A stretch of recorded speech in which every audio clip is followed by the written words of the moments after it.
Hi നമസ്കാരം. അപ്പോൾ ഇന്നലെ നമ്മൾ ഹോസ്പിറ്റലിൽ നിന്ന് ഡിസ്ചാർജ് ആയിട്ട് വരുന്ന സമയത്ത് ഞാനൊരു വീഡിയോ ഇട്ടുണ്ടായിരുന്നു കേട്ടോ.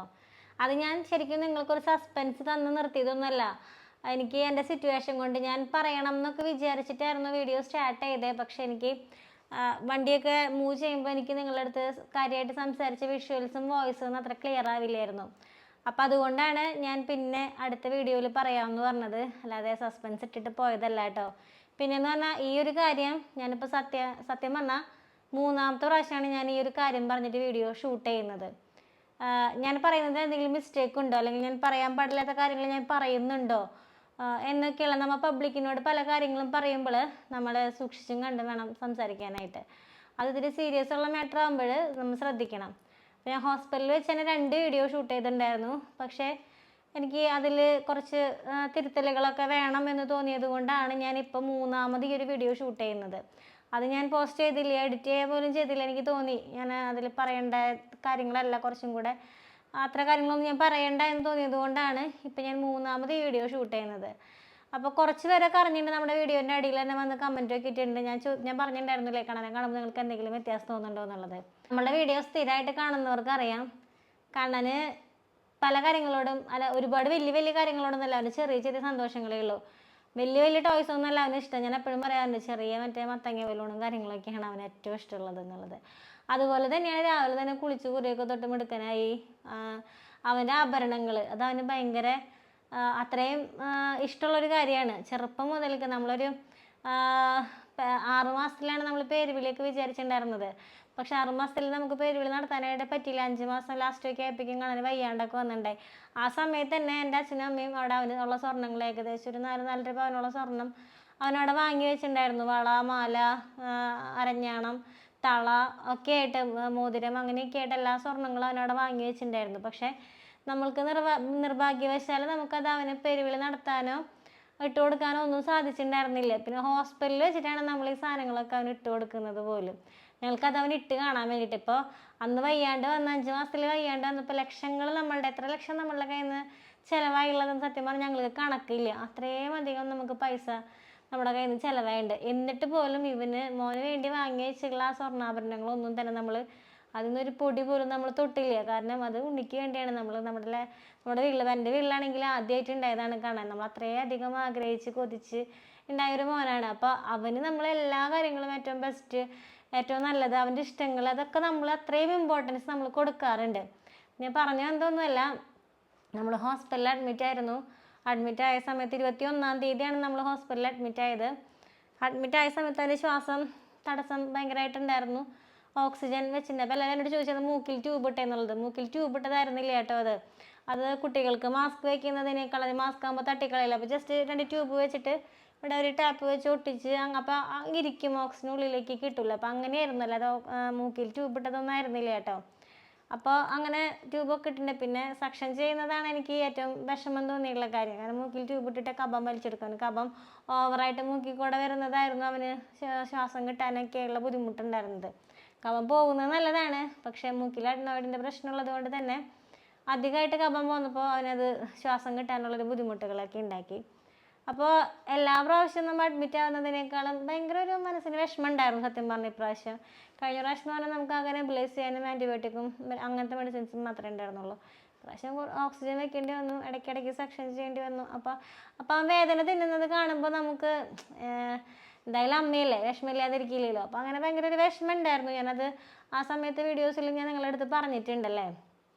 അപ്പോൾ അങ്ങനെ ഇരിക്കുന്ന സമയത്താണ് ഞാൻ എപ്പോഴും അവൻ്റെ വായിൽ കൈയിട്ടിട്ട് ക്ലീൻ ചെയ്യുന്നതാണ്. ഒരു പ്രാവശ്യം ഫുഡ് കൊടുക്കുമ്പോഴും നിങ്ങൾ വീഡിയോസിൽ കാണാറുണ്ടോ, 2 പാത്രത്തിൽ വെള്ളം ഇരിക്കുന്നുണ്ടാവും. ആ വെള്ളം എന്ന് പറഞ്ഞാൽ അവൻ്റെ വായ കഴുകാനായിട്ട് നമ്മൾ ആദ്യം ഒരു വെള്ളം വെച്ചിട്ട് തുടച്ച് കഴുകി, പിന്നെ ഇവിടെയൊക്കെ നോക്കിയാൽ കാണാം തുണി കഷ്ണങ്ങൾ നമ്മൾ ടവലോ എന്തെങ്കിലുമൊക്കെ ആയിട്ട് അങ്ങനെ എടുത്ത് വെച്ചിട്ടുണ്ടാവും. എപ്പോഴും അവൻ്റെ വായിൻ്റെ ഉള്ളൊക്കെ ക്ലീൻ ചെയ്ത് കൊടുക്കാനായിട്ടല്ലേ, പല്ല് കേടായിട്ട് പോകാനുള്ള ചാൻസ് ഉണ്ട്. അപ്പോൾ ഒരു പ്രാവശ്യം ഫുഡ് കൊടുക്കുമ്പോഴും ഞാൻ അവൻ്റെ വായ കൈയിട്ട്, എനിക്ക് കടിയും കിട്ടാറുണ്ടോ നിങ്ങൾക്ക് അറിയാമല്ലേ. അപ്പോൾ അങ്ങനെ ചെയ്യുന്നതാണ്. അത് 23-ാം തീയതിയാണെന്ന് തോന്നുന്നു രാവിലെ ഇങ്ങനെ കണ്ടായിരുന്നു. പല്ലിൻ്റെ ഈ 2 സൈഡിലായിട്ട് ചെറിയ തടിപ്പ് പോലെ കണ്ടായിരുന്നു. അത് കണ്ടപ്പോൾ ആകെ ടെൻഷനായി. ഡെൻ്റലിനെ വിളിച്ചു. അവർ വന്നിട്ട് നോക്കിയപ്പോൾ കുറച്ച് പേടിക്കാനുള്ള രീതിയിലേക്ക് നമ്മളെടുത്ത് സംസാരിച്ചത്. നമുക്ക് സി ടി എടുത്ത് നോക്കാം, പ്രശ്നമുള്ളതാണോ എങ്ങനെയാണെന്നൊക്കെ നമുക്ക് സി ടി എടുത്ത് നോക്കാമെന്നാണ് അവർ പറഞ്ഞത്. അങ്ങനെ ഈവനിങ്ങിൽ നമുക്ക് സി ടി എടുക്കാമെന്ന് പറഞ്ഞു. ചെറിയ രീതിയിൽ സെഡേഷൻ കൊടുക്കണം, കാരണം ഉണർന്നു കഴിഞ്ഞാൽ നമുക്ക് ചെയ്യാൻ പറ്റില്ല, അനങ്ങി കഴിഞ്ഞാൽ നമുക്ക് ചെയ്യാൻ പറ്റില്ല. പോരാത്തതിന് താടി ഭാഗമാണ് അനങ്ങാതെ കിടക്കേണ്ടത്. വേറെ ഏതെങ്കിലും ഭാഗമാണെങ്കിൽ പിന്നെ നമുക്ക് എങ്ങനെയെങ്കിലുമൊക്കെ, പിന്നാണെങ്കിൽ പേടി കൂടുമ്പോൾ ഇങ്ങനെ വിരുമ്പിക്കൊണ്ടിരിക്കുമ്പോൾ താടി അനങ്ങും. പിന്നെ ഒന്നാമത് വലിയ വിത്തിരീശ അപ്പോഴും ഉണ്ട്, അപ്പോഴും താടി അനങ്ങാനുള്ള ചാൻസ് ഉണ്ട്.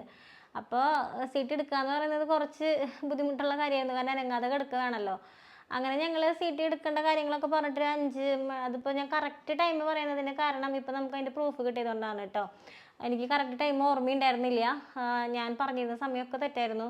നമ്മൾ ഹോസ്പിറ്റലിൽ കയറി കഴിഞ്ഞാൽ നമ്മൾക്ക് നേരം വെളുക്കുന്നതും രാത്രി ആവുന്നതും മാത്രമേ നമ്മൾ അറിയുള്ളൂ. ഫോൺ നോക്കുമ്പോഴാണ് നമ്മൾ സമയമൊക്കെ ഇത്ര ആയില്ലേ എന്നൊക്കെ നമ്മൾ ചിന്തിച്ച് പോകുന്നത്. അപ്പോൾ ഞാൻ എൻ്റെ കാൽക്കുലേഷനിലുള്ള സമയമൊക്കെ ആദ്യം തെറ്റായിരുന്നു, പക്ഷെ ഇപ്പോൾ എനിക്ക് കറക്റ്റ് ടൈം അറിയാം. നമ്മൾ അതിൻ്റെ പ്രൂഫുകളും കാര്യങ്ങളൊക്കെ കിട്ടിയത് കാരണം ഇപ്പോൾ എനിക്ക് കറക്റ്റ് ടൈം അറിയാം. നമ്മളൊരു 5:13 സി ടി സ്കാൻ എടുക്കാനായിട്ട് ഇറങ്ങിയിട്ടുണ്ട്. അത് നമ്മളൊരു 6:43 ആ സമയത്തൊക്കെ നമ്മൾ എത്തിയിട്ടുമുണ്ട്. തിരിച്ച് നമുക്ക് ചെയ്യാൻ പറ്റിയില്ല, സി ടി സ്കാൻ ചെയ്യാനായിട്ട് പറ്റിയില്ല. അവൻ കരച്ചിലും വാശിയൊക്കെ ആയിട്ട്. അപ്പം ഫസ്റ്റ് ടൈം പോയപ്പോൾ തന്നെ കണ്ണനെ കഴുത്തിലത്തെ മാല നമ്മൾ ഊരിയിട്ട് എൻ്റെ പേഴ്സിൽ വെച്ചിട്ടുണ്ട്. അപ്പോൾ നിങ്ങൾക്കറിയാം എൻ്റെ കാല് മടങ്ങിയിട്ട് നീരൊക്കെ ആയിരുന്നു. അപ്പോൾ ആ പാസര ഊരിയിട്ടും പേഴ്സിൽ ഇരിക്കുന്നുണ്ടായിരുന്നു. കഴിഞ്ഞ പ്രാവശ്യം ഹോസ്പിറ്റൽ കേസിൽ പോയപ്പോഴെങ്ങാണ്ടാണ് ഞാൻ കാല് ഭയങ്കരമായിട്ട് നീര് വെച്ചിട്ട് ഞാൻ ആ പേഴ്സിലാണ് ഇരിക്കുന്നത്. നമുക്ക് ആരും പേടിക്കാനില്ല, നമ്മുടെ വീട്ടിലൊക്കെ ആര് വന്നാലും നമുക്ക് അങ്ങനത്തെ ഒരു പ്രശ്നമൊന്നുമില്ല. അപ്പോൾ ആ പേഴ്സിലാണ് ഇരിക്കുന്നുണ്ടായിരുന്നു. അപ്പോൾ കണ്ണൻ്റെ മാല ചേട്ടൻ ഊരി കഴിഞ്ഞപ്പോൾ ചേട്ടനോട് ഞാൻ പറഞ്ഞു, ആ പേഴ്സിൽ എൻ്റെ പാസര ഇരിക്കുന്നുണ്ട്, അതിനോടൊപ്പം തന്നെ അത് വെച്ചോ എന്ന് പറഞ്ഞു. അങ്ങനെ ചേട്ടൻ അത് ബാഗിൽ പേഴ്സിലാക്കിയിട്ട് അവിടെ വെച്ചു. പിന്നെ നമ്മൾ വാതിലും കൂടെ ലോക്ക് ചെയ്ത് പോയാൽ നമ്മുടെ സാധനം സേഫാണ്. ഒരു പക്ഷെ നമ്മൾ കൊണ്ടുപോയി കഴിഞ്ഞാൽ അത്ര സേഫ് ആയിരിക്കില്ല. അത് വേറെ നമ്മുടെ ബാഗിലൊക്കെ വെച്ച് പോയാൽ ഫോണോ എന്തെങ്കിലുമൊക്കെ എടുക്കുന്ന സമയത്ത് ചിലപ്പോൾ താഴെ വീണ് പോകാനുള്ള ചാൻസ് ഉണ്ട്. അപ്പോൾ അത് കാരണം നമ്മൾ ബാഗിൽ വെച്ച് പോയി പൂട്ടി പോയി കഴിഞ്ഞാൽ സാധനം അവിടെ സേഫാണ്. അങ്ങനെ നമ്മൾ നഴ്സിംഗ് സ്റ്റേഷനിലൊക്കെ പോയി കാണാൻ ട്രോളിയിലൊക്കെ കിടത്താൻ നോക്കിയപ്പോൾ അവൻ കരയായിരുന്നു, സമ്മതിക്കുന്നുണ്ടായിരുന്നില്ല. അപ്പം ഞാൻ അവിടുത്തെ നഴ്സുമാരോട് പറയുന്നുണ്ട്, വാതിൽ പൂട്ടിയില്ല, താക്കോലിതാ, ഞങ്ങൾക്ക് വാതിൽ പൂട്ടണം. അപ്പോൾ അവർ പറഞ്ഞു, വേണ്ട സാരില്ലേ, വാതിൽ പൂട്ടണ്ട, ഞങ്ങളൊക്കെ ഇവിടെ ഇല്ലേ, സാരില്ലേ പൂട്ടണ്ട. ചേട്ടനും ഒരുപാട് തവണ പറഞ്ഞു, വാതിൽ പൂട്ടണം, പൂട്ടാണ്ട് പോകാൻ പറ്റില്ല, താക്കോലിതാ. ഞാൻ കുറേ പ്രാവശ്യം പറഞ്ഞു. ഇവർ പറഞ്ഞു, സാരില്ലേ ചേച്ചി പൊക്കോ, ഞങ്ങളിവിടെ ഇല്ലേ, പൊക്കോ, സാരില്ല എന്ന് പറഞ്ഞു. അപ്പോൾ ആ സമയത്താണ് കണ്ണൻ സെഡേഷൻ്റെ മരുന്ന് കൊടുത്തു, ഉറങ്ങി ട്രോളിൽ കൊണ്ട് കിടത്തിയ വശം അവൾക്ക് ഇങ്ങനെ കൈയൊക്കെ ഇതാക്കി പേടിച്ച് എനിക്ക് ഭയങ്കര കരച്ചിലൊക്കെ തുടങ്ങി. അപ്പോൾ അങ്ങനെ കരഞ്ഞിടപ്പോൾ ടെൻഷനായി, കാരണം ഇനിയിപ്പോൾ അവിടെ ചെന്നിട്ട് വേണം ആദ്യം ഉറങ്ങാനായിട്ട്. ഇത്രയും ദൂരം നമ്മൾ വേറെ ബ്ലോക്കിലേക്ക് പോകണം സി ടി സ്കാൻ എടുക്കാനായിട്ട്. ഇനിയിപ്പോൾ ആ വഴിയൊക്കെ പോകുമ്പോഴൊക്കെ ഉണർന്നിരിക്കും. പിന്നെ അവിടെ ചെല്ലുമ്പോൾ ചിലപ്പോൾ സി ടി എടുക്കാൻ പറ്റില്ല, കാരണം സി ടി എടുത്താൽ മാത്രമേ നമുക്കത് പ്രശ്നമുള്ളതാണോ എന്ന് അറിയാനായിട്ട് പോലും. ഞങ്ങളിത് കേട്ടപ്പോൾ മുതൽക്ക് ഭയങ്കരമായിട്ട് ടെൻഷൻ അടിച്ചാണ് നിൽക്കുന്നത്. അങ്ങനെ നമ്മൾ സി ടി സ്കാനിൻ്റെ അവിടേക്ക് എത്തി, എടുക്കാൻ പറ്റില്ല. നമ്മൾ തിരിച്ച് 6:45 ആയപ്പോൾ തിരിച്ച് റൂമിലേക്ക് എത്തി. രണ്ടാമതും വന്നപ്പോൾ എന്ന് പറഞ്ഞാൽ പിന്നെ ആകെ ടെൻഷൻ പിടിച്ച് നിൽക്കുമായിരുന്നു. പിന്നെയും ഡോക്ടർ വന്നിട്ട് പറഞ്ഞു, ആദ്യം ഒരു ഡോസ് മരുന്ന് കൊടുത്തിട്ടാണ് പോയുള്ളത്. പിന്നെ ഡോക്ടർ വന്നിട്ട് പറഞ്ഞു, ആദ്യം ഈ സിറപ്പ് ഒരു ഡോസ് കൊടുക്കുക, പിന്നെ ഒരു ടാബ്ലറ്റ് കൊടുക്കുക, ഇതുകൊണ്ടൊന്നും ഉറങ്ങിയില്ലെങ്കിൽ ഒരു ഇഞ്ചക്ഷൻ കൊടുക്കുക. ഇത് 3 കാര്യങ്ങൾ. അപ്പം ഞാൻ ആലോചിക്കുന്നത്, ഇത്രയും ചെറിയ, അവനെന്ന് പറഞ്ഞാൽ ആരോഗ്യം ഒട്ടുമില്ലാത്ത കുട്ടിയാണ്. അപ്പോൾ ഇത്രയും ഡോസ് ഇങ്ങനെ സെഡേഷൻ കൊടുത്തു കഴിഞ്ഞാൽ അവന് ഭയങ്കരമായിട്ട് അത് ക്ഷീണമായി പോവില്ലേ എന്നൊക്കെ ആലോചിച്ച് ഭയങ്കരമായ ടെൻഷനിലായിരുന്നു ഞങ്ങളന്ന്. അങ്ങനെ ഞങ്ങൾ രണ്ടാമത് 9:15 ആദ്യം സി ടി എടുക്കാനായിട്ട് പോയി. ഫസ്റ്റ് നമ്മൾ സി ടി എടുക്കാൻ പോയപ്പോൾ നമ്മളെ കൂടെ വീൽ ചെയറിലാണ് കൊണ്ടുപോയി, കാരണം ട്രോളിൽ കിടത്തിയപ്പോൾ അവന് പേടിയായത് കാരണം ഞാൻ വീൽ ചെയറിൽ ഇരുന്നിട്ട് എൻ്റെ മടിയിൽ അവനെ വെച്ചിട്ടാണ് നമ്മൾ പോയത്. ഞാൻ ഒരുപാട് പറഞ്ഞു അവനെ കരയിക്കണം, ഞാൻ എടുത്തിട്ടായാലും വരാമെന്നൊക്കെ പറഞ്ഞു. അപ്പോൾ ഇത്ര ദൂരം എടുത്തൊക്കെ പോകുമ്പോൾ ബുദ്ധിമുട്ടല്ല എന്ന് വെച്ച് നഴ്സുമാർ തന്നെയാണ് ഇങ്ങനെ പറഞ്ഞത്, നമുക്ക് വീൽ ചെയറിൽ ഇരുത്തിയിട്ട് അങ്ങനെ പോകാമെന്ന് പറഞ്ഞു. ഫസ്റ്റ് ടൈം അങ്ങനെയാണ് പോയത്. രണ്ടാമത് പോയപ്പോൾ പിന്നെ അവിടെ ചെല്ലുമ്പോൾ മരുന്ന് ആദ്യം കൊടുക്കണമായിരുന്നു ഉറങ്ങാൻ വേണ്ടിയിട്ട്. ഇവിടെ നിന്ന് ഒരു ഡോസ് മരുന്ന് ടാബ്ലറ്റ് ഇവിടെ നിന്ന് കൊടുത്തിട്ട് പോയി. എന്നിട്ട് ഉറങ്ങി, ഏകദേശം ഉറക്കമായി എന്ന് കണ്ടപ്പോഴാണ് നമ്മളെടുത്ത് വീൽ ചെയറിൽ കയറുന്നത്. പക്ഷേ വീൽ ചെയറിൽ കയറി എനക്കം കൊണ്ട് പിന്നെ പേടി, ഉറക്കം വരുന്നുണ്ടെങ്കിൽ പോലും എന്ത് ചെയ്യാനാണ് എന്നെ കൊണ്ടുപോകുന്നത് എന്നുള്ള പേടി കൊണ്ട് അവൻ വീൽ ചെയറിൽ ഇരുത്തിയപ്പോൾ തന്നെ എണീക്കുന്നുണ്ടായിരുന്നു. അപ്പോൾ നമ്മുടെ കൂടെ അപ്പോൾ ഡ്യൂട്ടിയിലുണ്ടായിരുന്ന ഒരു നേഴ്സ് നമ്മളെ കൂടെ വന്ന് വീൽ ചെയർ ഉണ്ടെന്ന ചേച്ചി ഉണ്ടായിരുന്നു. അപ്പോൾ അവിടെ ചെന്നിട്ട് നമുക്ക് മറ്റേ പെഡിക്ലോറിൻ അങ്ങനെ എന്താണെന്ന് തോന്നുന്നു സിറപ്പ്, അപ്പോൾ അത് കൊടുക്കാം, അപ്പോൾ ഒന്നും കൂടെ ഉറങ്ങിക്കോളും എന്ന് പറഞ്ഞിട്ട് അപ്പോൾ നമുക്കത് എടുത്തു തരാനൊക്കെ ആയിരിക്കണം നേഴ്സ് നമ്മളെ കൂടെ ഉണ്ടായിരുന്നു. ഒരു 9:15 നമ്മൾ അവിടെ നിന്ന് ഇറങ്ങി. നമ്മൾ എത്തിയപ്പോൾ ഒരു 10:45-11 അടുത്തായിട്ടുണ്ടായിരുന്നു റൂമിൽ തിരിച്ചെത്തിയപ്പോൾ. നമുക്ക് സി ടി സ്കാൻ എടുക്കാനൊക്കെ പറ്റി, ഉറങ്ങിയില്ലെങ്കിൽ പോലും അനങ്ങാതെ ആ മയക്കത്തിൽ അവൻ അനങ്ങാതെ കിടന്നപ്പോൾ നമുക്ക് സി ടി സ്കാൻ എടുക്കാനായിട്ട് പറ്റി. അങ്ങനെ നമ്മളൊരു 11 മണിയുടെ അടുത്ത് എത്തിയിട്ടുണ്ടായിരുന്നു. അപ്പോൾ ആ സമയത്ത് നല്ലപോലെ അവന് ഉറങ്ങിക്കൊണ്ടിരിക്കുകയാണ്, കണ്ണടഞ്ഞ് പോവാണ്. അപ്പോൾ ജസ്റ്റ് ഒന്ന് നെബുലൈസ് ചെയ്യാനും കൂടി ഉണ്ടായിരുന്നു. നെബുലൈസ് ചെയ്ത് കഴിഞ്ഞപ്പോൾ സിസ്റ്റർമാരും പറഞ്ഞു, നിങ്ങൾ വേഗം കിടന്നു, അവന് ഉറക്കം നല്ലോണം വരുന്നുണ്ട്, അപ്പോൾ ഡിസ്റ്റർബ് ആവേണ്ട, വേഗം കിടന്നു, ലൈറ്റൊക്കെ ഓഫാക്കി കിടന്നു എന്ന് പറഞ്ഞപ്പോൾ ഞങ്ങൾ 11 മണിയൊക്കെ ആയപ്പോഴേക്കും ഞങ്ങൾ കിടന്നിട്ട് പിന്നെ രാവിലെ 24-ാം തീയതി രാവിലെ അവൻ എണീക്കാനായിട്ട് ഒരുപാട് വൈകിയിട്ടുണ്ടായി. കാരണം ഇത്രയധികം മരുന്ന് കൊടുത്ത് ഉറക്കാനായിട്ട് കിടത്തിയതല്ലേ, അപ്പോൾ എണീക്കാനായിട്ട് ഒരുപാട് വൈകിട്ടുണ്ടായിരുന്നു. അപ്പോൾ 11 മണിക്ക് ഡോക്ടർ റൗണ്ട്സിനൊക്കെ വന്നിട്ടും എണീറ്റിട്ടില്ല. അപ്പോൾ ഡോക്ടർ പറഞ്ഞു, വിളിച്ച് എണീപ്പിക്കേണ്ട, അവൻ നല്ലപോലെ ഉറക്കത്തിൽ നിന്ന് ഉണരട്ടെ, ഉണർന്നിട്ട് ഫുഡൊക്കെ കൊടുത്താൽ മതി, ആ മയക്കത്തിലൊന്നും ഫുഡ് കൊടുക്കരുത്, നമുക്ക് ട്രിപ്പ് ഇടാമെന്ന് പറഞ്ഞിട്ട് അപ്പോൾ മുതൽക്കാൻ ട്രിപ്പ് ഇട്ടിട്ടുണ്ട്. നല്ല ഉറക്കമായിരുന്നു. ഒരു 11 മണിയൊക്കെ ആയപ്പോൾ ഏകദേശം അവൻ എണീറ്റപ്പോൾ ഞാൻ സാധാരണ പോലെ പല്ലൊക്കെ തേപ്പിച്ച് മേലൊക്കെ തുടച്ച് ഫുഡ് കൊടുക്കേണ്ട കാര്യങ്ങൾ അങ്ങനെയൊക്കെ നോക്കി മേൽ തുടച്ച് കഴിഞ്ഞപ്പോൾ ഞാൻ വിചാരിച്ചു മാല ഇട്ട് കൊടുക്കാം. ഇന്നലെ ഊരി വെച്ചതല്ലേ, ഊരി വെച്ചപ്പോൾ തന്നെ ഒരുപാട് ബഹളം കഴിഞ്ഞിട്ടാണ് കേട്ടോ ഊരി വെച്ചത്. നിങ്ങൾക്കറിയാം, അവന് അതൊക്കെയെന്ന് പറഞ്ഞാൽ അവൻ അത്രയും പ്രിയപ്പെട്ട കാര്യങ്ങളാണ്. കാണാതെ ഒളിപ്പിച്ച് ചേട്ടനെ ഊരണത് കാരണം ചേട്ടനെ കുറേ ഇതൊക്കെ ഒച്ചയും ബഹളമൊക്കെ ഉണ്ടാക്കി. പിന്നെ ഞാൻ എൻ്റെ കയ്യിലുണ്ടായിരുന്നു, അവൻ്റെ കയ്യിൽ ഞാൻ കുറേ നേരം ആ മാല പിടിച്ച് വെച്ചിരുന്നു. ആർക്കും കൊടുക്കുന്നില്ല ഏട്ടാ, മോൻ്റെ ഏട്ടാ എന്നൊക്കെ പറഞ്ഞ് ഞാൻ അവൻ്റെ കയ്യിൽ കുറേ നേരം മാല പിടിച്ച് വെച്ചിരുന്നു. പിന്നെ അവൻ കാണാതെ പുറകിൽ കൂടെയൊക്കെയാണ് ഞാൻ ചേട്ടൻ്റെ കയ്യിൽ ഇത് കൊടുക്കുന്നത്, കാരണം അവൻ അത്രയും പ്രിയപ്പെട്ട സാധനങ്ങളാണ് അതൊക്കെ. നിങ്ങൾക്ക് എല്ലാവർക്കും അറിയാം, നമ്മളെ സ്ഥിരമായിട്ട് വീഡിയോസ് കാണുന്നവർക്കൊക്കെ അറിയാം. അപ്പോഴും ആളുകൾ ചിലപ്പോൾ വന്ന് പറയും, എന്തിനാണ് വയ്യാത്ത കുഞ്ഞിന് ഇത്രയും, ഇപ്പോൾ അത്യാവശ്യം തൂക്കമുണ്ട്, എല്ലാം കൂടി 3 ലോക്കറ്റും ഉണ്ടായിരുന്നു, അപ്പോൾ എല്ലാം കൂടി 3 പവനോളൊക്കെ ഉണ്ട്. അപ്പോൾ ഇത്രയും വയ്യാത്തൊരു കുഞ്ഞിന് എന്തിനാണ് നിങ്ങളിതൊക്കെ ഇട്ട് കൊടുക്കുക, ആർഭാടം കാണിക്കാനാണോ എന്നൊക്കെ വേണമെങ്കിൽ ചോദിക്കാം. ആയിക്കോട്ടെ, എന്ത് വേണമെങ്കിലും ചോദിച്ചോട്ടെ, നമുക്ക് നമ്മുടെ മനസ്സാക്ഷി അല്ലേ. ഇപ്പം എനിക്ക് കല്യാണിക്ക് ഒരു കുഞ്ഞു കമ്മൽ പോലും ഞാൻ അവൾക്ക് ഇട്ട് കൊടുക്കില്ല, എനിക്കത് പേടി. അവൾ അങ്ങോട്ടും ഇങ്ങോട്ടൊക്കെ നീങ്ങുന്നതാ. കണ്ണെന്ന് പറഞ്ഞാൽ എൻ്റെ കയ്യിലാണ്, ഏത് നിമിഷവും എൻ്റെ കയ്യിലാണ്. ഞാനിപ്പോൾ ഇവിടെ നിന്ന് വീഡിയോ എടുക്കുന്നുണ്ടെങ്കിൽ പോലും എൻ്റെ കൺവെട്ടത്താണ് അവൻ കിടക്കുന്നത്. ഞാൻ ഇടയ്ക്ക് നോക്കുന്നത് അവനെയാണ്. അവരുടെ ചെറുതായിട്ടൊന്ന് ഉറങ്ങി പോകുന്നുണ്ട് ക്ഷീണം കാരണം. പിന്നെ ഈ വീഡിയോയിൽ എന്തായാലും അവനെ കൊണ്ടിരുത്തണ്ടെന്ന് ഞാൻ വിചാരിച്ചിട്ടുണ്ടായിരുന്നു. പിന്നെയും അവൻ്റെ മാല പോയ കാര്യം അവൻ അറിഞ്ഞ് വിഷമിക്കേണ്ടെന്ന് വിചാരിച്ചിട്ടാണ് കേട്ടോ. അങ്ങനെ 11 മണി നേരത്ത് ഞാൻ ഇതിട്ട് കൊടുക്കാമെന്ന് വിചാരിച്ച് നോക്കിയപ്പോൾ അതിൽ കാണുന്നില്ല. എൻ്റെ പാദസരം ഇരിക്കുന്നുണ്ട്. അപ്പോൾ ഞാനാണ് പാദസരം വെച്ചത്, ചേട്ടനാണ് മാല വെച്ചത്. അപ്പോൾ ചേട്ടൻ കാണാണ്ടൊക്കെ വേഗം വെച്ച ധൃതിയിൽ പേഴ്സ് തുറന്ന് അങ്ങനെ ഇട്ടു. അത് ഏത് കള്ളിയിലേക്കാണെന്ന് ചേട്ടൻ ഓർമ്മയില്ല. അപ്പോൾ ഞാൻ വിചാരിച്ചിട്ടുണ്ടായിരുന്നു എൻ്റെ പാദസരത്തിനോടൊപ്പം തന്നെ വെക്കാനാ. ദൈവാനുഗ്രഹം കൊണ്ട് അത് വേറെ കള്ളിയിലായിരുന്നു എന്ന് തോന്നുന്നു വീണ് പോയത്. അപ്പോൾ ഞാൻ നോക്കുമ്പോൾ ഈ സാധനം ഇതിലില്ല. അപ്പോൾ ഞങ്ങൾ അപ്പോഴും ഇത് മോഷണം എന്നൊന്നും വിചാരിച്ചില്ല. ഞാൻ ബാഗിലങ്ങാൻ വീണ് കിടക്കുന്നുണ്ടാവുമെന്ന് വെച്ചിട്ട് ഞങ്ങൾ ഹാൻഡ് ബാഗ് ഫുള്ള് ചെക്ക് ചെയ്തു. ഞങ്ങളെ കൊണ്ടുപോയ ബാഗുകളും റൂമും ഫുള്ള് ചെക്ക് ചെയ്തിട്ട് ഞങ്ങളവിടെ നഴ്സിംഗ് സ്റ്റേഷനിൽ അറിയിച്ചു, ഇങ്ങനെ ഒരു സാധനം മോഷണം പോയിട്ടുണ്ടെന്നുള്ളത് അറിയിച്ചു. അപ്പോൾ തന്നെ നമുക്ക് എന്തായാലും പോലീസിൽ കംപ്ലയിൻറ്റ് കൊടുക്കണം. അപ്പോൾ തന്നെ പോലീസിൽ നേരെ പോയി കംപ്ലയിൻറ്റ് കൊടുത്തു കഴിഞ്ഞാൽ ഹോസ്പിറ്റലുകാർ കൈമലർത്തും, ഞങ്ങളിതൊന്നും അറിഞ്ഞില്ല എന്ന് പറയും. അപ്പോൾ ആദ്യം ഞാൻ പോയിട്ട് നമ്മുടെ പേഷ്യൻ്റ് റിലേഷൻ ഓഫീസ് എന്ന് പറഞ്ഞിട്ടുണ്ട്. അപ്പോൾ അവിടെയാണ് ആദ്യം തന്നെ ഞാൻ പോയിട്ട് പരാതി കൊടുക്കുന്നത്. പിന്നെ അവിടെ ഡയറക്ടർക്കും ഒരു പരാതി വെച്ചിട്ടുണ്ടായിരുന്നു, CCTV ചെക്ക് ചെയ്യുക. അതൊക്കെ നമ്മൾ ഈ പോലീസ് കേസൊക്കെ ആക്കിയതിന് ശേഷമാണ് കേട്ടോ. അപ്പോൾ പിന്നെ നേരെ ചേട്ടനും എൻ്റെ ഒരു ഫ്രണ്ടും കൂടെ പോയിട്ട് ഈസ്റ്റ് പോലീസ് സ്റ്റേഷനിലും പരാതി കൊടുത്തു. അപ്പോൾ അവർ വിളിച്ച് പറഞ്ഞത് പ്രകാരം നമ്മളോട് പോയി CCTV ചെക്ക് ചെയ്യാൻ പറഞ്ഞിട്ടുണ്ടായിരുന്നു. നമ്മൾ പോയി CCTV ചെക്ക് ചെയ്തു. അപ്പോൾ ചെറിയ രീതിയിലൊക്കെ സംശയാസ്പദമായുള്ള ആളുകളൊക്കെ നമ്മുടെ റൂമിലേക്ക് കയറുന്നതൊക്കെ നമ്മൾ കാണുന്നുണ്ട്. നമുക്ക് നമ്മുടെ റൂമിൻ്റെ ഫ്രണ്ടിലത്തെ വിഷ്വൽസൊക്കെ കാണാനായിട്ട് പറ്റുന്നുണ്ടായിരുന്നു. ഞങ്ങൾക്ക് 1-2 പേരെയൊക്കെ സംശയവും തോന്നി. അതൊക്കെ നമ്മൾ പോലീസുകാരുടെ അടുത്ത് പറഞ്ഞു. പക്ഷേ പോലീസുകാർ അന്ന് വന്നില്ല കേട്ടോ. ഈ 24-ാം തീയതി സംഭവം നമ്മൾ വിളിച്ചിട്ട് നമ്മളെ ഫോണിൽ മാത്രം ഒരു കോൺടാക്ട് ചെയ്തുള്ളൂ. അപ്പോൾ ഞാൻ നൈറ്റ് ആയപ്പോഴും ജസ്റ്റ് ഒന്ന് പറഞ്ഞു, നിങ്ങളിപ്പോൾ വരാണെന്നുണ്ടെങ്കിൽ സ്റ്റാഫ് ഒക്കെ ആണെങ്കിലും ഉണ്ടാവുമല്ലോ ഇവിടെ എന്നുള്ളതിൽ ഞാൻ പറഞ്ഞിട്ടുണ്ടായിരുന്നു. പക്ഷെ അവർ പിന്നെ വന്നത് പിറ്റേ ദിവസമാണ്. പിറ്റേ ദിവസം ഒരു ഉച്ചയൊക്കെ അടുക്കാറായപ്പോൾ അവർ വന്നു. CCTV നമ്മളും ചെക്ക് ചെയ്യാനൊക്കെ ആയിട്ട് പോയി. കുറച്ച് പേരൊക്കെ നമ്മൾക്ക് കാണുമ്പോൾ സംശയം തോന്നുന്നുണ്ട്, നമ്മളില്ലാത്ത സമയത്ത് നമ്മുടെ റൂമിലേക്കൊക്കെ കയറി പോകുന്നുണ്ട്. അപ്പോൾ മൊത്തത്തിൽ നമ്മൾ സത്യത്തിൽ ഭയങ്കര വിഷമത്തിലാണ് ഇരിക്കുന്നത്. അത് ആ ഒരു സാധനം ചിലരൊക്കെ വിചാരിക്കും ഇപ്പോൾ സ്വർണത്തിൻ്റെ മൂല്യം കൊണ്ടാണ് നമ്മൾക്ക് ഇത്ര ഇതെന്ന്. പക്ഷെ അതിനേക്കാളും നമ്മൾ ആ ഒരു വില എന്നതിനേക്കാളും നമ്മൾക്കൊരു അറ്റാച്ച്മെൻ്റ് ഉണ്ട്. ഇപ്പോൾ കണ്ണൻകുട്ടിക്ക് ആ ഒരു മാലയായിരുന്നില്ല, വേറൊരു മണിമാലയായിരുന്നു അവന് ഫസ്റ്റ് ഉണ്ടായിരുന്നത്. എൻ്റെ വീട്ടിൽ നിന്ന് ഉണ്ടാക്കിയിട്ട് കൊടുത്തായിരുന്നു, മറ്റേ ജനിച്ച് പെരുവള്ളിയുടെയൊക്കെ സമയത്ത്. അങ്ങനെ അത് നമുക്ക് ഹോസ്പിറ്റലിൽ വെച്ചിട്ട്, നമ്മൾ ഈ ജൂബിലി ഹോസ്പിറ്റലിൽ വെച്ച് തന്നെ അവൻ ആദ്യമായിട്ട് നമ്മൾ സ്വർണ്ണാഭരണങ്ങൾ ധരിപ്പിച്ച് കൊടുക്കുന്നത്. നമുക്കത് കാണാനുള്ളൊരാഗ്രഹം അവന് വേണ്ടി വാങ്ങി വെച്ചിട്ട്, മാസങ്ങൾ മുന്നേ വാങ്ങി വെച്ചിട്ട്, നമുക്ക് ആ വയ്യായ വന്നത് കാരണം അവന് കഴുത്തിൽ മാലയിലും മുൻപ് അവൻ്റെ മൂക്കിൽ ട്യൂബാണ് വന്നിട്ടുള്ളത്. അപ്പോൾ നമുക്കതിട്ട് കാണാനുള്ള ആഗ്രഹം കൊണ്ട് നമ്മൾ ആദ്യം ഞങ്ങൾ അഡ്മിറ്റായി കിടക്കുന്ന സമയത്ത് അച്ഛനോട് വിളിച്ച് പറയുക ചെയ്ത ആ സ്വർണ്ണം അതൊക്കെ ഒന്ന് എടുത്തിട്ട് ആ മാലയെങ്കിലും കണ്ണൊന്നിട്ട് ഞങ്ങൾക്ക് കാണണം എന്നുള്ളതിൽ നമ്മൾ ആദ്യമായിട്ട് അവന് സ്വർണ്ണാഭരണം ഇട്ടുകൊടുത്ത് നമ്മുടെ വീട്ടിൽ വെച്ചായിരുന്നില്ലേ, ഈ ജൂബിലി മിഷൻ ഹോസ്പിറ്റലിൽ വെച്ചായിരുന്നു നമ്മൾ ഇട്ട് കൊടുത്തിട്ടുണ്ടായിരുന്നത്. അത് അവിടെ നിന്ന് തന്നെ നമുക്ക് മോഷണം പോയി എന്ന് അറിയുമ്പോൾ മാല വേറെ ആയിരുന്നു കേട്ടോ. പിന്നെ അവൻ്റെ അരഞ്ഞാണം പൊട്ടിയപ്പോൾ നമ്മൾ അത് രണ്ടും കൂടെ ചേർത്ത് അങ്ങനെ മാലയാക്കിയതായിരുന്നു. അപ്പോൾ മാല വേറെ ആയിരുന്നു, പക്ഷെ ആദ്യമായിട്ട് ഇട്ട് കൊടുത്തിട്ടുള്ള ആഭരണങ്ങൾ അവിടെ നിന്ന് നമുക്ക് മിസ്സായപ്പോൾ നമുക്ക് ഭയങ്കര വിഷമം ഉണ്ടായി. അപ്പോൾ പോലീസ് ഇപ്പോഴും അന്വേഷിക്കുന്നുണ്ട്. അപ്പോൾ ഇതിൻ്റെ ഇടയിലും ഒരുപാട് നെഗറ്റീവ്സ് ഞാൻ പ്രതീക്ഷിക്കുന്നുണ്ട്.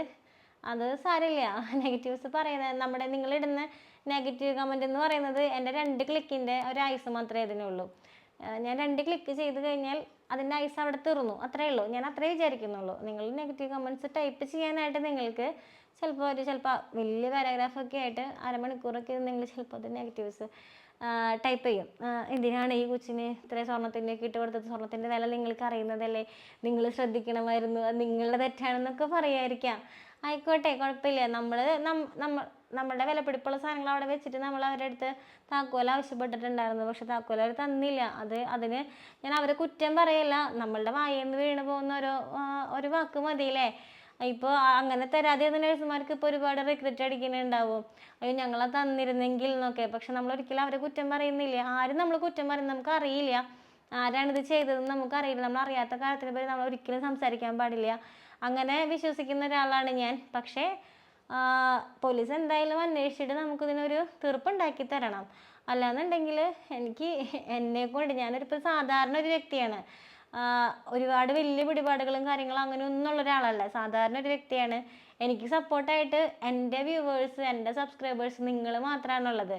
പിന്നെ ഞാൻ വിളിച്ചാൽ വരുന്നത് ചിലപ്പോൾ ഒരു 10 പേരോ 15 പേരോ ചിലപ്പോൾ ഉണ്ടാവുമായിരിക്കാം. അപ്പം അങ്ങനെയുള്ളൊരിത് മാത്രമേ എനിക്കുള്ളൂ. അപ്പം എന്നെക്കൊണ്ട് പറ്റുന്ന രീതിയിൽ ഇതൊന്ന് കിട്ടാനായുള്ള എല്ലാ ശ്രമങ്ങളും ഞാൻ നടത്തും. അത് ഇപ്പം എൻ്റെ എന്തെങ്കിലും ആയിരുന്നെങ്കിൽ എനിക്ക് ഇത്ര മെൻ്റലി ഞാൻ തകർന്നു പോയില്ലായിരുന്നു. പക്ഷെ നമ്മുടെ കണ്ണൻ്റെ ആയ കാരണം എൻ്റെ മനസ്സ് ഇപ്പോഴും പറയുന്നത് അത് കിട്ടും തന്നെയാണ്. നമുക്ക് ഇത്രയധികം പ്രശ്നങ്ങൾ ബുദ്ധിമുട്ട് നിങ്ങൾക്കറിയാം, നമ്മളെ സ്ഥിരം കാണുന്നവർക്കറിയാം. നമ്മൾ വീട് വാങ്ങാനൊക്കെ ആണെങ്കിലും ഇപ്പം 8-ാം തീയതി നമ്മൾ ഡിസ്ചാർജ് ആയുള്ളൂ, 21-ാം തീയതി ആദ്യം അഡ്മിറ്റായി. കാരണം ഞങ്ങൾക്ക് ഇൻഷുറൻസ് ഇല്ല. ഞങ്ങൾക്ക് ഇപ്പോൾ ആർക്കും അഡ്മിഷൻ അങ്ങനെ വരുന്നില്ല, കണ്ണന് മാത്രമാണ് അഡ്മിഷൻ വരുന്നത്. അപ്പോൾ അവന് കിട്ടാൻ ബുദ്ധിമുട്ടുണ്ട്. അവന് ഓൾറെഡി ഉള്ള അസുഖം ഇത് കാരണം അവന് കിട്ടാനായുള്ള ബുദ്ധിമുട്ടുണ്ട്. പിന്നെ അവന് കിട്ടാത്ത ഇൻഷുറൻസ് നമ്മൾ എന്തിനാണ് എടുക്കുന്നത്? ഞങ്ങളത് കാരണം ഇൻഷുറൻസ് എടുത്തില്ല. അപ്പോൾ ഓരോ പ്രാവശ്യം നമ്മൾ അഡ്മിറ്റ് ആകുമ്പോഴും ഇപ്പോൾ ഇപ്രാവശ്യം നമ്മൾ ഈ 3 ലക്ഷത്തിൻ്റെ സാധനം നമ്മൾ അവിടെ നിന്ന് നമുക്ക് നഷ്ടപ്പെട്ടിട്ട് 32,000 രൂപയുടെ ബില്ല് നമുക്ക് അവിടെ നിന്ന് വന്നിട്ടുണ്ടായിരുന്നു. ആ ബില്ല് അടച്ചിട്ടാണ് നമ്മൾ ഇന്നലെ അവിടെ നിന്ന് ഡിസ്ചാർജ് വാങ്ങി പോകുന്നത്. കഴിഞ്ഞ പ്രാവശ്യം ഇതുപോലെ 40 രൂപയുടെ അടുത്തുള്ള ഒരു ബില്ല് അങ്ങനെ വന്നിട്ടുണ്ടായിരുന്നു. അപ്പോൾ അത് നമ്മൾ അടച്ചിട്ടാണ്, അതൊക്കെ നമ്മൾ നമ്മുടെ കയ്യിൽ നിന്ന് എടുത്ത് അടയ്ക്കുന്നത്. അങ്ങനെ ഒരു സിറ്റുവേഷൻ വരുമ്പോൾ പോലും നമ്മൾ അവൻ്റെ സാധനത്തുമ്പോൾ നമ്മൾ തൊടാറില്ല. വേറെ എങ്ങനെയെങ്കിലുമൊക്കെ മറിച്ചും അങ്ങനെയൊക്കെയാണ് നമ്മൾ കാര്യങ്ങൾ ഡീൽ ചെയ്യാറുള്ളത്. അപ്പോൾ അതുപോലെ വീട് വാങ്ങേണ്ട സമയത്ത് എൻ്റെ എല്ലാം അത്യാവശ്യം നമ്മൾ എല്ലാ ഗോൾഡുകളും, കല്ലൂൻ്റെ ഒക്കെ ആണെങ്കിൽ എല്ലാ ഗോൾഡുകളും നമ്മൾ എടുത്തു. പക്ഷേ അവൻ്റെ സ്വർണ്ണങ്ങൾ മാത്രം നമ്മൾ തൊട്ടിട്ടുണ്ടായിരുന്നില്ല. കാരണം അവന് അതൊക്കെ അത്രയും മൂല്യമുള്ളതാണ്. എനിക്കിപ്പോഴും ഞാൻ വിശ്വസിക്കുന്നത്, നമ്മളെപ്പോഴും ഗുരുവായൂർ പോയി പ്രാർത്ഥിക്കുന്നതും കണ്ണനോട് ഞങ്ങൾ കൂട്ടുകാരനാണെന്നാണ് പറയുക ഗുരുവായൂരപ്പൻ. ആ ഒരു ഗുരുവായൂരപ്പൻ കണ്ണ് തുറന്നിരിക്കുന്നുണ്ടെങ്കിൽ നമുക്ക് ഈ സാധനം കിട്ടും. കാരണം നമ്മളുടെ ഒന്നും മുതലല്ല, നമ്മുടെ കണ്ണൻ്റെ മുതലാണ്. അത് കിട്ടുന്നത് തന്നെയാണ് എൻ്റെ മനസ്സ് പറയുന്നത്. അത്രയധികം അവന് വിലപ്പെട്ട ഒരു സാധനമാണ് അത് ഇത്ര ലക്ഷത്തിൻ്റെ മുതൽ എന്നതിനേക്കാളും ഓരോ സാധനങ്ങളോട് നമുക്ക് ഓരോ ഇഷ്ടങ്ങളുണ്ട് അല്ലേ. അത് ചിലപ്പോൾ അതിനേക്കാളും മൂല്യമുള്ളതായിരിക്കാം ഇത്. പക്ഷേ നമുക്ക് മൂല്യത്തിലല്ല, നമുക്ക് ഓരോ സാധനങ്ങളോടുള്ളൊരു അറ്റാച്ച്മെൻ്റ് ഉണ്ട്. ഇപ്പോൾ ഈ സാധനം നമുക്ക് കിട്ടിയില്ല, അല്ലെങ്കിൽ ഇപ്പോൾ പ്രതിയെ നമുക്ക് കിട്ടി, അത് ആ സാധനം കൈമാറ്റം ചെയ്തു പോയി, അല്ലെങ്കിൽ അവർക്ക് നഷ്ടപ്പെട്ടു, അതിൻ്റെ ഒരു പൈസ എനിക്ക് തരാമെന്ന് പറഞ്ഞു കഴിഞ്ഞാലും എൻ്റെ മുഖത്ത് നിങ്ങൾക്കൊരു സന്തോഷം കാണാൻ പറ്റില്ല. എനിക്ക് ആ സാധനം തന്നെ വേണം. എൻ്റെ കണ്ണന് ഉപയോഗിച്ചിരുന്ന അത് നമ്മൾ അവൻ്റെ അരഞ്ഞാണോ മാലയും കൂടെ കൂട്ടിയിട്ട് തൂക്കം കൂട്ടി 2.5 പവനാക്കി എടുത്തതാ. അന്ന് ഞാൻ മനസ്സിൽ വിചാരിച്ചിട്ടുണ്ട് ഇനി കൊല്ലങ്ങളോളം ഇതിവിടെ കിടന്നോളും. കാരണം കയറ് ബിരിയാനായിരുന്നു, അത്യാവശ്യം നമുക്ക് ഉറപ്പുള്ളതാണ്. അപ്പം അങ്ങനെ വിചാരിച്ചിട്ട് നമ്മുടെ മനസ്സിലൊരു കാൽക്കുലേഷൻ ഉണ്ടല്ലോ, കുറേ വർഷത്തേക്ക് എനിക്ക് അവൻ്റെ മാലാമ്മയ്ക്ക് നോക്കണ്ട, അത് അവിടെ കിടന്നോളൂ എന്ന് വിചാരിച്ച് നമ്മൾ വാങ്ങിയിട്ട്, അതാണ് ഇനി അവൻ്റെ മാല എന്നുള്ളതിൽ നമ്മൾ അങ്ങനെ വാങ്ങിയിട്ട് കൊടുത്തുള്ള സാധനമാണ്. അതിന് പകരം എനിക്കിപ്പോൾ അതിനേക്കാളും കുറച്ചും കൂടെ തൂക്കം കൂടിയത് കിട്ടിയാൽ ചിലപ്പോൾ എനിക്ക് അതിൻ്റെ അത്രയ്ക്ക് അത് തൃപ്തി ഉണ്ടാവില്ല. അപ്പോൾ ആ ഒരു സാധനത്തിന് നമുക്ക് അത്രയും വിലയുണ്ട്. അതുപോലെ തന്നെ അതിൽ നമ്മൾ അവൻ്റെ ഇതിൽ ഏലസ് നിറച്ചിട്ടിട്ടുണ്ട്, ഒരു ഗണപതിയുടെ ഉണ്ട്, അതുപോലെ കണ്ണന് കൃഷ്ണൻ്റെ അതുമ്പോൾ ഒരു ലോക്കറ്റ് കിടക്കുന്നുണ്ട്. അതും എല്ലാം നഷ്ടമായെന്ന് ആലോചിക്കുമ്പോൾ സത്യമായിട്ടും ഭയങ്കര വിഷമമുണ്ട്. ഇപ്പോൾ 24-ാം തീയതിയാണ് നമ്മൾ കേസ് കൊടുത്തത്. ഒരു 30-ാം തീയതി വരെയൊക്കെ ഞാൻ നോക്കും എന്തെങ്കിലും ഒരു കാര്യം നമുക്ക് അറിയാൻ സാധിക്കുന്നുണ്ടോ എന്നുള്ളത്. അതിനുശേഷം എനിക്കറിയില്ല സത്യം പറഞ്ഞാൽ എന്താ ചെയ്യേണ്ടതെന്നുള്ളത്. പക്ഷേ എന്ത് ചെയ്യാൻ പറ്റുന്നോ ഇത് കിട്ടാൻ വേണ്ടിയിട്ട് എന്ത് ചെയ്യാൻ പറ്റുന്നോ അതൊക്കെ ഞാൻ ചെയ്യാനായിട്ട് നിൽക്കും. എനിക്ക് പരിമിതികളുണ്ട്. കണ്ണനെയും കൊണ്ട് പോവുക, ഇപ്പോൾ പോലീസ് സ്റ്റേഷനിലാണെങ്കിലും അവിടെ ആണെങ്കിലും എവിടെയെങ്കിലും കയറി ഇറങ്ങി നടക്കാനായിട്ട് അവനെയും കൊണ്ട് പോകാമെന്നൊക്കെ എനിക്ക് പരിമിതികളുണ്ട്. ഈ പരിമിതികളൊന്നും വകവയ്ക്കാതെ ഞാൻ എന്ത് ചെയ്യാനും ഞാൻ തയ്യാറാണ്. എനിക്ക് എൻ്റെ കണ്ണൻ്റെ സാധനം കിട്ടണം. അത് ആര് തന്നെ എടുത്തതാണെങ്കിലും എനിക്ക് കിട്ടണം. അത് വാശിയൊന്നുമല്ല, എനിക്കത് കിട്ടിയേ മതിയാവൂ. കാരണം നമുക്കതിന് അത്രയും അധികം ഇമ്പോർട്ടൻസ് ഉണ്ട്. അപ്പോൾ നിങ്ങൾ ഈ വീഡിയോസ് മാക്സിമം എല്ലാവരിലേക്കും ഒന്ന് ഷെയർ ചെയ്യുക. ഇതിപ്പോൾ നമ്മളിത് മോഷ്ടിച്ച ആൾ ഈ വീഡിയോ കാണുന്നുണ്ടെങ്കിൽ ഞാൻ അവരോട് പറയാണ്, കയ്യബദ്ധാണ്. ഒരാളുടെ മനസ്സ് എന്ന് പറയുന്നത് അത് മാറാനായിട്ട് ഒരു നിമിഷം മതി. നമ്മൾക്ക് അനുകൂലമായ സാഹചര്യം, ഉള്ളിലൊരു കളത്തരമുള്ളവർക്ക് മാത്രമേ എത്ര അനുകൂല സാഹചര്യങ്ങൾ വന്നാലും നമ്മൾക്ക് അങ്ങനെ മറ്റൊരാളുടെ മുതലെടുക്കാനൊക്കെ സാധിക്കുള്ളൂ. അതൊരു യാഥാർത്ഥ്യം. എങ്കിലും നമ്മൾ ആ ഒരു നിമിഷത്തിൽ നിങ്ങൾക്ക് പറ്റിപ്പോയ തെറ്റാണെന്നുണ്ടെങ്കിൽ ഞാനത് ക്ഷമിക്കാൻ തയ്യാറാണ്. എനിക്ക് ആ സാധനം മാത്രമാണ് വലുത്. എനിക്കിപ്പോൾ നിങ്ങളെ പിടിച്ചിട്ട് നിങ്ങളുടെ പേരിൽ വലിയ കേസാക്കണമെന്നോ നിങ്ങളെ ശിക്ഷിക്കണമെന്നോ ഒന്നും ഞാൻ വിചാരിക്കുന്നില്ല. മനുഷ്യാവസ്ഥയാണ്, നമ്മൾക്ക് പറ്റിപ്പോയി. ഇനി തിരുത്താനുള്ളൊരു മനസ്സ് നിങ്ങൾക്ക് ഉണ്ടെന്നുണ്ടെങ്കിൽ ഇപ്പോൾ ഹോസ്പിറ്റൽ സംബന്ധമായുള്ള ആരെങ്കിലുമൊക്കെ ആണെങ്കിൽ നമുക്കറിയാം. എന്ന് വെച്ചാൽ നമ്മൾ വീഡിയോസ് കാണുന്നവർ തന്നെയാണ്, നമ്മൾ സബ്സ്ക്രൈബേഴ്സ് ആണ് അവിടെയുള്ളവർ മുഴുവൻ. പുറത്തുനിന്നുള്ള ഒരാളാണെങ്കിൽ നമ്മൾ വീഡിയോസ് കാണാനുള്ള ചാൻസ് ചിലപ്പോൾ ഉണ്ടാവില്ല. പക്ഷേ ഈ വീഡിയോ നിങ്ങൾ കാണുന്നുണ്ടെങ്കിൽ നിങ്ങളോട് ഞാൻ പറയാണ്, നമ്മൾ വേറെ ഒന്നിനും പോലും എനിക്ക് നിങ്ങൾ ആരാണെന്ന് പോലും അറിയണ്ട, ആരതെടുത്തേന്ന് പോലും എനിക്ക് അറിയണ്ട. ഞാൻ ഇന്നലെ ഹോസ്പിറ്റൽ മാനേജ്മെൻറ്റിനോട് സംസാരിച്ചപ്പോൾ അതാണ് ഞാൻ പറഞ്ഞിട്ടുണ്ടായത്. എനിക്കറിയണ്ട നിങ്ങളൊന്ന് സംസാരിക്കുകയോ അങ്ങനെ ആർക്കെങ്കിലും കയ്യബദ്ധം പറ്റിപ്പോയതാണെങ്കിൽ, നമ്മൾ ഇപ്പോഴും പറഞ്ഞില്ല ഹോസ്പിറ്റലിലത്തെ ആരെങ്കിലും ആണെന്നോ പുറത്തുനിന്ന് ഒരാളാണെന്നോ ഒന്നും നമുക്ക് പറയാൻ പറ്റില്ല. നമുക്കറിയാത്തൊരു കാര്യത്തിനെ പറ്റി നമ്മൾ സംസാരിക്കാനേ പാടില്ല. ഒരു പക്ഷേ അങ്ങനെ എന്തെങ്കിലും ആർക്കെങ്കിലും പറ്റിപ്പോയതായിട്ട് നിങ്ങളുടെ അറിവിൽ പെടുകയാണെങ്കിൽ നിങ്ങൾ ഈ ഒരു കാര്യം പറഞ്ഞ് ഒന്ന് അവരുടെ അടുത്ത് ബോധ്യപ്പെടുത്തിക്കോളോ എന്ന് ഞാൻ അവരുടെ അടുത്ത് പറഞ്ഞിട്ടുണ്ടേ. അത് നിങ്ങളിപ്പോൾ ആരുടെയും കയ്യിൽ കൊണ്ടു കൊടുക്കണ്ട. എൻ്റെ അഡ്രസ്സ് ഞാൻ താഴെ തരാം. അഡ്രസ്സ് വെക്കാതെ, നിങ്ങളുടെ അഡ്രസ്സ് വെക്കാതെ നിങ്ങൾ എൻ്റെ അഡ്രസ്സിലേക്ക് അയച്ചു തന്നാലും മതി. ആ കാര്യം അവിടെ സോൾവ് ആയി. കേസും കാര്യങ്ങളും ഒന്നും പിന്നെയില്ല. അപ്പോൾ അതിനൊക്കെ നമ്മൾ തയ്യാറാണ്. നമ്മളിതൊക്കെ ക്ഷമിക്കാനും തയ്യാറാണ്. നമുക്ക് സാധനം കിട്ടണം, അത് മാത്രമാണ് നമ്മളുടെ നിർബന്ധം. അപ്പോൾ ഈ വീഡിയോ നിങ്ങൾ എല്ലാവരിലേക്കും ഒന്ന് ഷെയർ ചെയ്യും. ഇന്നലെ മനോരമ പേപ്പറിൽ ഉണ്ടായിരുന്നു. അപ്പോൾ ഇന്നലത്തെ വീഡിയോയുടെ ഇടയിൽ കുറേ പേര് കമൻറ്റൊക്കെ ഇട്ടിട്ടുണ്ട്. അപ്പോൾ ഇതെന്തായാലും ഞാൻ മീഡിയാസിനെ അറിയിക്കാൻ തന്നെയാണ് തീരുമാനം. നമ്മൾ മിണ്ടാതിരുന്ന് കഴിഞ്ഞാൽ കരയുന്ന കുഞ്ഞിനെ പാലുള്ളൂ എന്ന് പറയുന്നത് പോലെ നമ്മൾ മിണ്ടാതിരുന്ന് കഴിഞ്ഞാൽ ഇതിൻ്റെ അന്വേഷണങ്ങളും കാര്യങ്ങളൊക്കെ എങ്ങനെയായിരിക്കും നമുക്കറിയില്ല. നമുക്ക് ഇതിൻ്റെ അന്വേഷിച്ച് നമുക്കിതിൻ്റെ സത്യാവസ്ഥ അറിയുക തന്നെ വേണം. അത് നമുക്കൊരു നിർബന്ധമായിട്ടുള്ള കാര്യമാണ്. അപ്പോൾ ഈ വീഡിയോ നിങ്ങൾ മാക്സിമം എല്ലാവരിലേക്കും ഒന്ന് ഷെയർ ചെയ്യണം കേട്ടോ. കണ്ണൻകുട്ടീനെ ഞാൻ കൊണ്ടുവന്നില്ല. അവന് ഇപ്പോൾ അവിടെ ഞാൻ സംസാരിക്കുന്നത് കേട്ടോ, അവൻ ഉണർന്നുണ്ട്, അവൻ കേൾക്കുന്നുണ്ട്. പക്ഷേ സന്തോഷമുള്ള കാര്യങ്ങളല്ലാത്തത് കൊണ്ടാണ് ഞാൻ ഈ വീഡിയോയിൽ അവനെ കണ്ണൻകുട്ടീനെ കൊണ്ടുവന്നില്ല എന്ന് പറഞ്ഞാൽ സൗണ്ട് ഉണ്ടാക്കുന്നത് കേട്ടോ. സന്തോഷം ഒട്ടുമില്ലാത്ത കാര്യങ്ങളായതുകൊണ്ടാണ് ഞാൻ അവനും കൂടെ വെച്ചിട്ട് വീഡിയോ ചെയ്യണ്ട എന്ന് വിചാരിച്ചത്. ഇനിയിപ്പോൾ അടിയിൽ നെഗറ്റീവ്സ് ഇടാനുള്ളവരൊക്കെ ഇട്ടാൽ ഞാൻ പറഞ്ഞില്ലേ, നിങ്ങളുടെ നെഗറ്റീവ് കമൻസിന് എൻ്റെ 2 ക്ലിക്കിൻ്റെ ആയുസേയുള്ളൂ. നിങ്ങളുടെ 15, 20, 30 മിനിറ്റ് വെറുതെ നിങ്ങൾ കളയാൻ നിൽക്കണ്ട. കണ്ടു പോവുക. കാണാൻ താല്പര്യമില്ലെങ്കിൽ സ്കിപ്പ് അടിച്ച് പോവുക. അപ്പോൾ ഇത്രയേ ഉള്ളൂ. നമുക്ക് അടുത്ത വീഡിയോയിൽ കാണാം.